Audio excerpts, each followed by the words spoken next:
ของแก้วสบายดีนะตรงทางเราไม่เกิดเมื่อเรากับเสี่ยวเกี่ยวเมื่อกูรักไป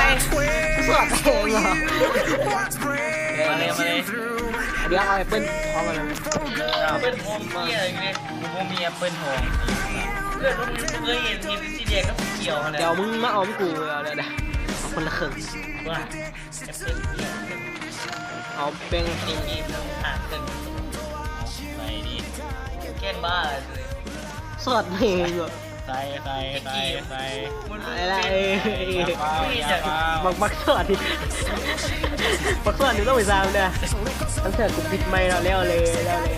แล้วแต่กูที่นี่กูปิดไมค์เปิดแล้วแต่เริ่มเลยบ่นับสามนับ2แคสเจอร์เปิ้ลท้องกันเฮ้กินเปิ้ลท้องกันหลับไปเชฟกินเปิ้ลท้องกันเป็นสัญชาติก็แตกก็มึงแตกไว้แท้จับเทปมาแล้วหัวปกติเฮ้ยเอาไปได้เสียงเข้ามา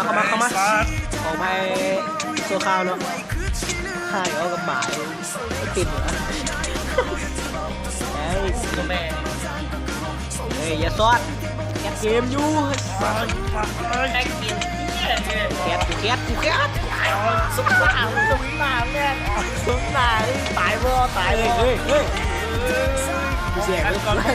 บล็อกกันก่อนพี่เสียงเริ่มก่อนเลยขอให้เราทำสุดท้ายโอ้ยเสียงหมาเท่าถอยเสียงหมาเท่ามันหอนทำตัวมุนดาเนาะเดี๋ยวนี้กำลังแบบเขียนนะคนเลยหมาตัวแม่เฮ้ยมึงหำมันรักไปแล้วโอ้ยยกโกสาทานมันเลยมันมาทำนี่นะมันเลยกีฬาขึ้นมาเลยจ้ะหาบุรุษกูสาเอาเลยตอนนี้นะทันฟันแรงก็ใส่ยางเยอะทันตุ่มแบ่งฟันแบ่งเลยโอ้ฟันโอ้แต้มท่านผู้ชมมีคนพากให้ฟังเสียงคายอย่างมากเสียงเรื่องฟิงดูเลยแต้มก็แตกท้ายเข้ามากูเห็นก็มึงแตกแล้ว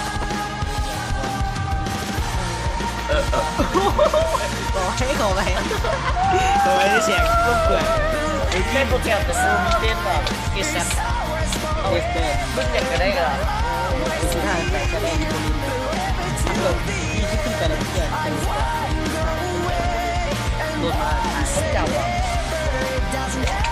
บินเลยครับเงินกิ๊กเก็บโอ้แตกกันแล้วแตกตายเลยก็วิ่งแตกกันแล้วนะก็คือว่าแตกฟันอย่างเดียวแรกเราโอ้ดูมันทำอย่ามาเดี๋ยวไปให้โอกาสนะโอ้ยปล่อยวะคงจะไปวะโอ้แม่กูกินลงฟ้าขึ้นมาเดี๋ยวเขาจะขอภายในคำบสุภาพเป็นหลายเล่นโดนแดดมาสีแรงเนี่ยมันนี่คือเงินมั้งอ๋อสกิลว่ะมึงเอาตายแฮมแบ็คเย็ดเคตอนนี้กะพูดเลยเนาะไผ่เป็นผู้ชายเนาะสำหรับมายืนข้างออกเพื่ออย่างลงกดออกแต่เดี๋ยวเขาจะพูดแล้วว่าไผ่เป็นผู้ชนะในเกมเนาะเดี๋ยวพัดตีมวิ่งพัดตบไปเดี๋ยวพัดตบไปให้ดีนะพอลองให้การติดตามความสนได้เนาะช่วยกด subscribe กดไลค์กดแชร์ที่นี่ต่อไปเนาะเพราะที่แม่งก็สอยอย่างวะมีคลิปยังต้องไปกับติดตามได้เนาะนี่มึงก็เขาเป็นแต้มสกินมาในห้างรีวิวโซนสอบลาวทีวีเนาะเพจช่วยแฟนเพจเพิ่นหาได้ตาม YouTube เนาะโมเมนต์ Facebook แฟนเพจเนาะทางได้วัดเพิ่นแต้มงานเนาะสกินไม่นี่มาวันเกิดนี่มานี่มาวันเกิดมูบักเสือปะลองถามเจ้าไฟนะเ ในของเขาว่าสบายดี เฮ้ยถ่ายกูด้วยมามึง see you again